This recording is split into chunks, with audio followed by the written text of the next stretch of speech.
Hi, welcome back. Today we're going to give this front cross member a permanent home between the frame rails of my Total Performance 2017.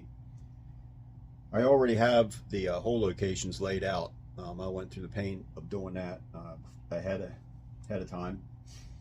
But please bear with me. I've got a head cold kicking and it's making me feel kind of ugh and miserable. So I'm going to show you the tools I have to get this started, and we're going to find out what the end result's going to be like. Okay, here's some of the tools and hardware that I'm using to get this job done. For starters, I have well, tape measure. I had to use that to measure off the location for the cross member and make sure it was sitting in there nice and square. And next, after I had that done and I had the flanges for the cross member clamped in place, I used a 13/32 transfer punch to transfer the hole locations onto the frame rails in all 8 places. And then after that, I unclamped the cross member and used a center punch to make those punch marks a little bit bigger so I can start drilling them. And I'm going to be step drilling the holes up to 328 diameter, which is 21/64. So a set of fractional drill bits is going to be needed to do this job. So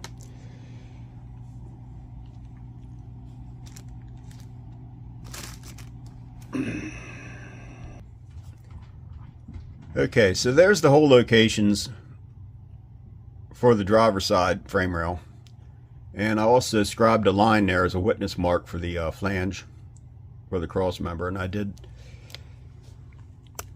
the same over here.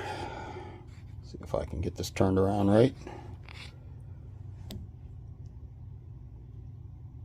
Yep, there's the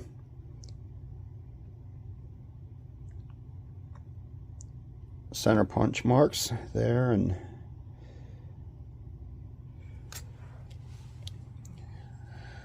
so that's all there is to that. So let's get started here. Get the drill fired up.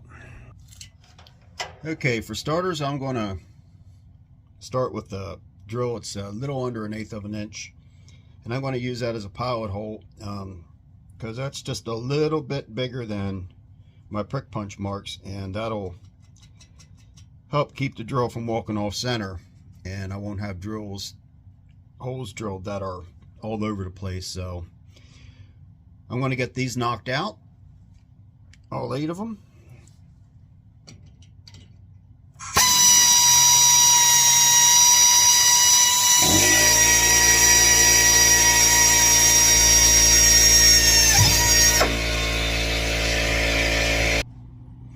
Okay, as you're stepping up in size for the drills, as the drill size gets bigger in that frame, the drill bits want to tend to catch when they break through the inside wall. So normally what I do to counteract that is I take a flat stone and I will break the edge on the lip a little bit. Not necessarily make it dull, but just go straight across it to reduce the rake angle in the drill, so it's not catching and either spinning inside the drill chuck or trying to yank me around. As you can see that right there, a little bit of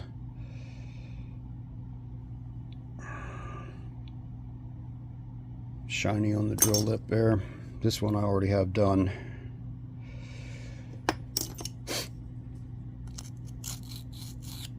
It doesn't take much, and then maybe just go around the corner there, break out a little bit.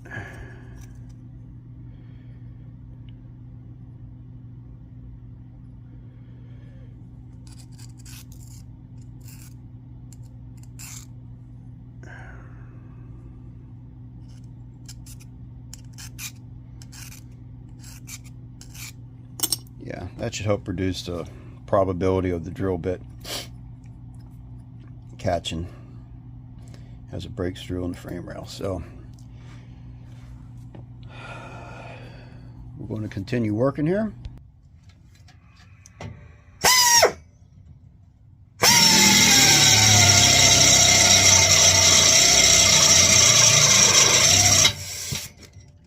Touch a little bit.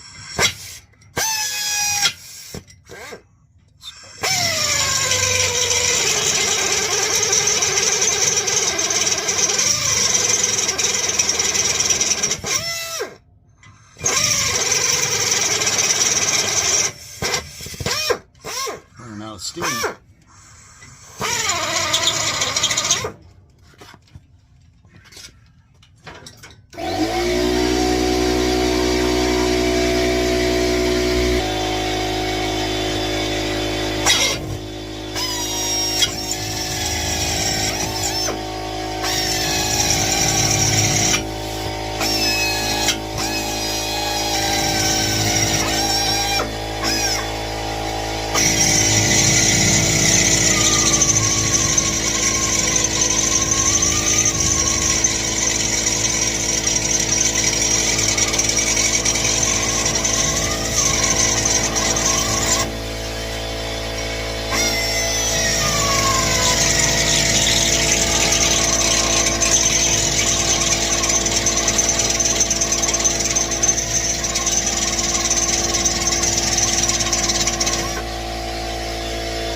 Okay, now I'm ready to use the final size now, the 21/64 drill for the tap drill size.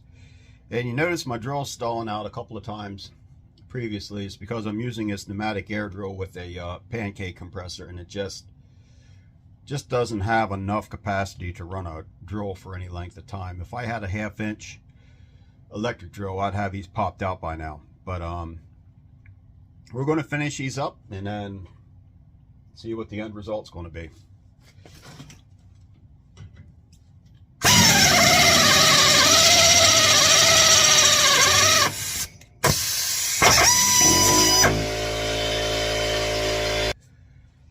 Okay, like I said, that was a little bit of a chore with the little pancake compressor I'm using to run the air drill. But now that I got all 8 of the holes drilled, I'm going to take my deburring tool and deburr the edges and file this area down flat so I don't have any sharp edges sticking up.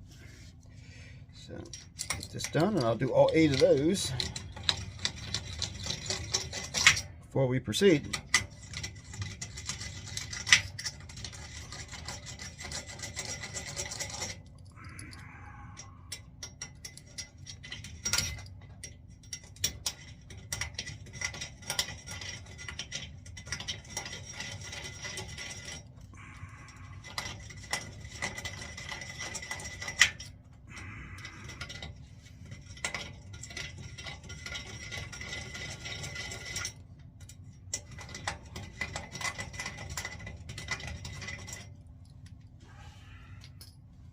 I'll take my flat file and just take any high spots off there.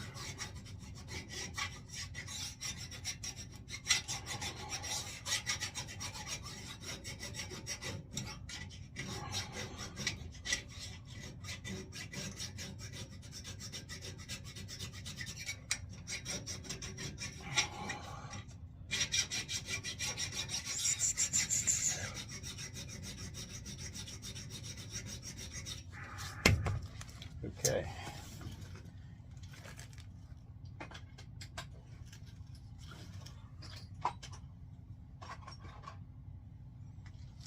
Okay, I have my tap guide here and my 3/8/16 tap, and I'm just going to get these holes, the threads in the holes started. I'm not going to run it the whole way through.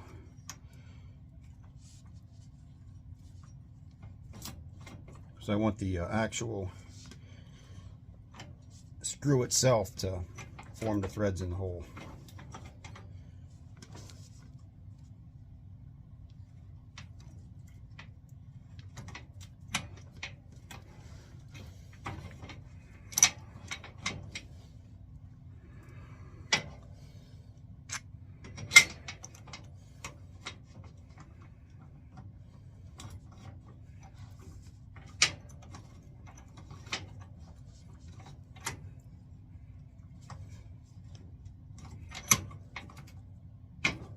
Just got that one started.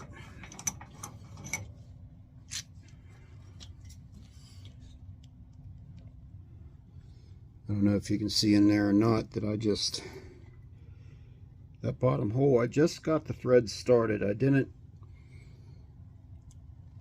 get anywhere near finishing it off. Like I said, that's the job of the thread forming screw.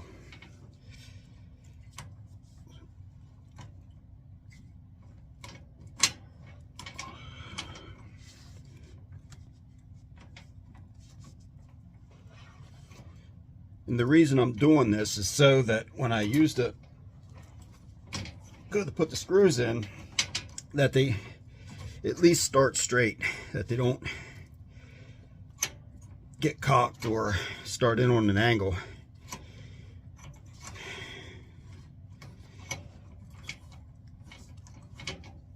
And then you got a screw that's not squared up with your flange on your engine mount.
Okay, got that side.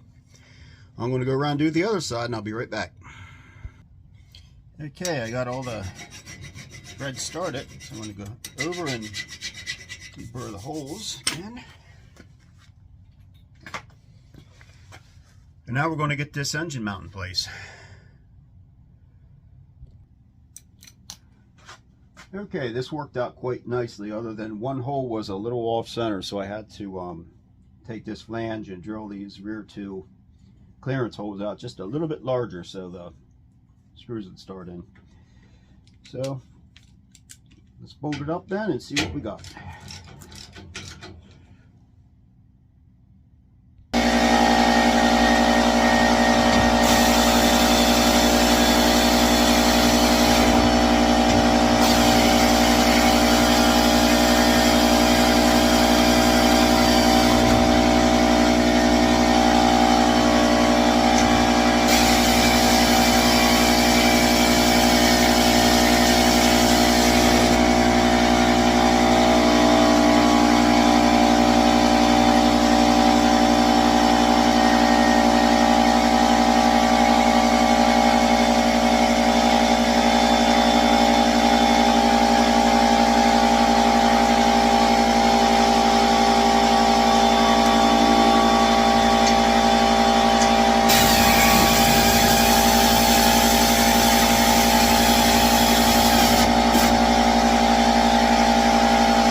Okay, everybody, there it is. If my finished location is still on where I want it. 22 inches on center. And exactly 22 inches on center, so that worked out okay.